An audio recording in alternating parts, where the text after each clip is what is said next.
লজ্জায় আমার মাথা হেট হয়ে গেছে।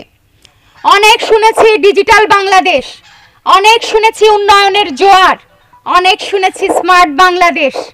আজকে কালিহাতীর প্রাণ কেন্দ্রে এই গ্রামে এসে যখন নড়বড়ে একটা ব্রিজের উপরে উঠলাম, মনে হলো যে কোনো সময়ে কাঠের ব্রিজটা ভেঙে এই খালের মধ্যে হয়তো সলিল সমাধি নিতে হবে। আমাদের গ্রামের কোনো পাকা রাস্তা নাই।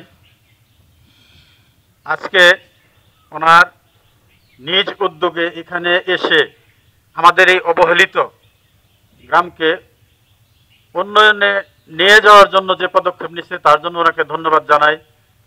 আমার ওনাদের কাছে গ্রামবাসীর পক্ষ থেকে দাবি, উনি যেহেতু কোনো মন্ত্রীও না, কোনো এমপিও না, ওনার বিশেষ ক্ষমতা বলি যাই বলি, ওনার মাধ্যমে আমরা কয়েকটা, বিশেষ করে 10টা পাকা রাস্তা উনি করে দিয়েছেন। উনি আনতে পারেন, আমরাও আশাবাদী। এর পূর্বেও আমরা অনেককে দেখেছি, অনেকেই অনেক কথা বলেছে, কেউ কথা রাখতে পারেনি। ইনশাল্লাহ আশা করি উনি আমাদের এই ব্রিজ, পাশাপাশি আমরা যে অবহেলিত গ্রাম, আমাদের যে রাস্তাঘাট, এখানে আমাদের আরেকটু পানি হলে মানে হাঁটা চলা করার অসম্ভব, নৌকা নিয়ে যাইতে হয়। বর্তমান জামানায় নৌকার চল নাই, তবু আমরা এক সময়ের প্রতাপশালী গ্রাম বাড্ডা গ্রাম, যে গ্রাম কুকডরা ইউনিয়নের মধ্যে সবচাইতে প্রতাপশালী নাম করা, অথচ আমরা রয়েছি সবচাইতে অবহেলিত। আজকে আমাদের গ্রামের জমি, আমার মনে হয় বাড্ডা গ্রামের জমি কুকডরা ইউনিয়নের মধ্যে সবচেয়ে কম দামি। একটা ফসলের উপর নির্ভর করে থাকতে হয়। আমরা দিন দিন অন্যান্য যে সকল অবহেলিত গ্রাম আছিল তাদের চাইতে পিছিয়ে পড়তেছি, শুধু রাস্তাঘাট নাই বলে। আপনারা যারা আছেন, আমরা যদি ওনার সহযোগিতা পাই, ইনশাল্লাহ থাকবো ওনার সাথে, সহযোগিতা করব, আমরাও সহযোগিতা করব। পরিশেষে সকলের পক্ষ থেকে আমরা আমাদের ব্রিজ এবং রাস্তার জন্য ম্যাডামকে বিনীত অনুরোধ করছি। গ্রামের মধ্যে সবচেয়ে উচ্চ গ্রাম হলো আমাদের গ্রাম, অথচ আমাদের গ্রামে অন্য গ্রামের কোনো লোক আত্মস্বজন করতে চায় না, শুধুমাত্র এই রাস্তার জন্য। এই 3-4 দিন আগে এই বাড্ডা উত্তরপাড়া একজন প্রভাবশালী ছেলে বাড়িতে বিল্ডিং করছে, সেই রকম ফিটনেস, সেই রকম ছেলে, তারই বিয়ে, সেই বিয়ে ঠিকঠাক হয়েছে, এখানে কাবিন করতে আসছে। তারা কুকডরা বাজারে এসে এই বাড়ি পর্যন্ত হাইটে গেছে। হাইটে যাওয়ার পর তারা বলছে যে গ্রামে রাস্তা নাই, সেই গ্রামে আমরা মেয়ে বিয়ে দিব না। আমরা এত নিকৃষ্ট গ্রাম হিসাবে এখানে চিহ্নিত। অতএব আমার মা মনির কাছে আমার করজোড়ে নিবেদন, শাহজাহান ভাই আমাদের গ্রামের জন্য মেলা কিছু করছে, অনেক কিছু করছে। আপনারা জানেন এই কোকডোহরা ইউনিয়ন আমার মরহুম পিতা জনাব শাহজাহান সিরাজের এক অভেদ্য দুর্গ।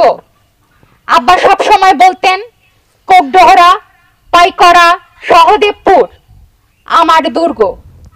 এবং একটু আগে আপনারা শুনেছেন আমার ছোট ভাই কনক বক্তব্য রেখেছেন, সঞ্চালক মুস্তাফিজুর রহমান সাহেব সুন্দর বক্তব্য রেখেছেন, বাবুল কাকার বক্তব্য আপনারা শুনেছেন, সৌরভ চাচার বক্তব্য শুনেছেন।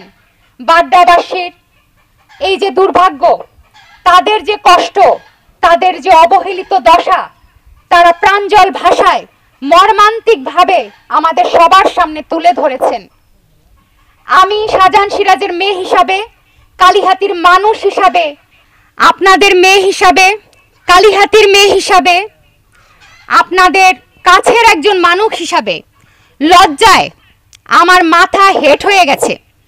অনেক শুনেছি ডিজিটাল বাংলাদেশ, অনেক শুনেছি উন্নয়নের জোয়ার, অনেক শুনেছি স্মার্ট বাংলাদেশ। আজকে কালিহাতীর প্রাণ কেন্দ্রে এই গ্রামে এসে যখন নড়বড়ে একটা ব্রিজের উপরে উঠলাম, মনে হলো যে কোনো সময়ে কাঠের ব্রিজটা ভেঙে এই খালের মধ্যে হয়তো সলিল সমাধি নিতে হবে, ডুবতে হবে। বেশি লোক উঠলেও ভয়, নড়বড় করে। জানতে পারলাম একটা বাড়ি বানানোর খরচ 50% বেড়ে যায়। ঘর বানাতে গেলে ট্রান্সপোর্ট খরচ হয় 5 লক্ষ টাকা। ভালো সম্বন্ধ আসে না ছেলে মেয়েদের। এইরকম অবস্থা। এখানে সেনাবাহিনীর সদস্য আছেন, শিক্ষক আছেন, আমার পাশে সাইফুল ইসলাম স্যার আছেন, কত নাম করা লোকজন এই গ্রামের মানুষ। উত্তর পাড়া, মধ্যপাড়া, দক্ষিণ পাড়ার বহু লোক বিদেশে থাকেন, তারা রেমিটেন্স আর্নার। একটা প্রভাবশালী একটি গ্রাম এই গ্রামটি, অথচ কি দুর্দশা।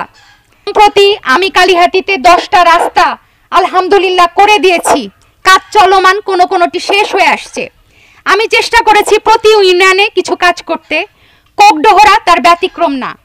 কোকডোহরাতেও আমি আসলে একটা রাস্তা করে দিয়েছি, কাজটা চলমান। আমাদের সমস্যা হচ্ছে, আপনারা তো জানেন, আমি না এমপি, না মন্ত্রী, না চেয়ারম্যান, সাধারণ একটা ইউনিয়ন পরিষদের মেম্বারও আমি না, কিন্তু যাও পারি আল্লাহর রহমতে চেষ্টা করে আমি রাস্তাগুলি নিয়ে আসি এবং সেইভাবেই কাজ করার চেষ্টা করি। আল্লাহর হুকুম হলে আমি তো সর্বোচ্চ চেষ্টা করব। আজকে আপনাদের এখানে যে অবস্থা দেখে গেলাম, এখানে যে কোকডোহরা স্কুলটা আপনারা জানেন আমার আব্বা করে দিয়েছেন, এখানে যে ব্রিজটা আছে আব্বা নিজে ওখানে আছাড় খেয়ে পড়ে গিয়েছিলেন, মানুষ তাকে ঘিরে ধরে তার কাছ থেকে জবান আদায় করছিলেন। আমার আব্বা এক জবানের মানুষ ছিলেন, কথা বলতেন কম, কাজ করতেন বেশি, নিজের কাজ প্রচার করতেন না। 70-75টা প্রাইমারি স্কুল করে গেছেন, মাইলের পর মাইল রাস্তা, হাট বাজার, মসজিদ, মাদ্রাসা। কেউ আমার কাছে যে 10টা রাস্তা দিয়েছি, কেউ আমার কাছে তদবির করে নাই। আমি নিজে যে সব গ্রামে গেছি, যেখানে যে আমার হাড্ডিতে ব্যথা হয়ে গেছে, যেখানে আমি হাঁটতে পারি নাই, হোন্ডা নিয়ে ঢুকতে পারি নাই, আমি যেখানে ভ্যান নিয়ে ঢুকতে পারি নাই, আমি নিজেই নিজের কাছে ওয়াদা করছি যে আমি এখানে রাস্তা করে দিব। পাবলিকরেও আমি জানাই নাই, এবং রাস্তা হওয়ার পরে আমি বলছি যে আপনাদের রাস্তাটা হবে ইনশাল্লাহ। আপনাদের এই যে গ্রামের যে দুরবস্থা, এটার জন্য যদি এলজিডির খাতায় আপনাদের একটা নাম্বার পড়ে থাকে তাহলে কাজটা কিছুটা সহজ। সৌরভ চাচা বললেন ওনার এক আত্মীয় ইমরান, ভাতিজা ইমরান এলজিডিতে কাজ করে, তার সাথে আমাকে উনি যোগাযোগ করায় দিচ্ছেন, আমি সেটাও দেখব। আমি দরকার হলে চিফ ইঞ্জিনিয়ার, প্রজেক্ট ডাইরেক্টর, টাঙ্গাইলে সব জায়গাতে আমি যাব যেখানে যাইতে হয়। আর কিছু না হয় চেষ্টার এবং নিয়তের আমার কোনো ত্রুটি থাকবে না। এইখানে বিভিন্ন সময়ে আমার আব্বা স্কুল, কলেজ, মসজিদ, মাদ্রাসা বিভিন্ন জিনিস প্রতিষ্ঠা করে গেছেন। বর্ষার সময় চলতে পারেন না, আসা যাওয়া করতে পারেন না, একটা রোগী অসুস্থ হলে তাড়াতাড়ি হসপিটালে নিতে পারেন না, বিয়ে শাদীর সম্বন্ধতে কষ্ট, এবং এখান দিয়ে বল্লা পর্যন্ত যাচ্ছে কুটুরিয়া দিয়ে রাস্তা, এখানকার লোকরা যায়, এই একটা রাস্তা দিয়ে কোকডোহরা বাজারে যান,